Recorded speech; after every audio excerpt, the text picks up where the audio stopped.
Hey everyone, welcome back to the channel.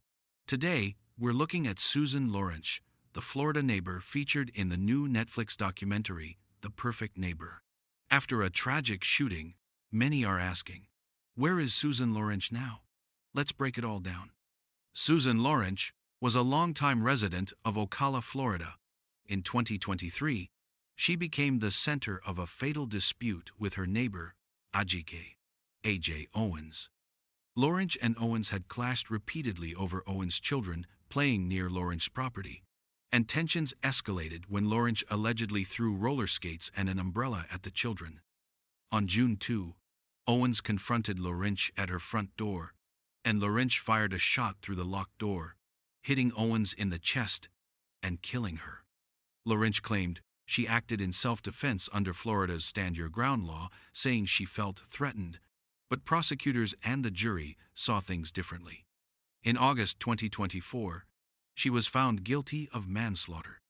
Then, in November 2024, she was sentenced to 25 years in prison for the shooting, a conviction that sparked renewed discussion about race, gun laws, and neighbor disputes. Now, her case is also the subject of The Perfect Neighbor, a documentary that reconstructs the events using body camera footage, 911 calls, and key recordings to let viewers draw their own conclusions. Where is Susan Lorincz now? As of now, Susan Lorincz is incarcerated under her 25-year sentence.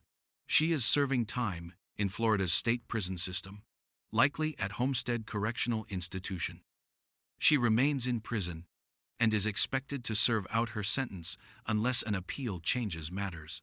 Despite her incarceration, she has given prison interviews, apologizing for her actions while continuing to defend her fear in that moment.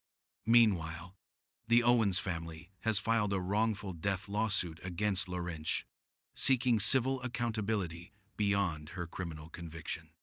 Susan Lorincz's case is a tragic example of how neighbor conflicts can spiral into violence, especially when race, fear, and guns are part of the mix. Today, she is behind bars, paying the legal price for a moment that forever altered lives. Her presence may be removed from the streets, but The Perfect Neighbor ensures the story remains in the public eye, and that justice for A.J. Owens continues to be pursued.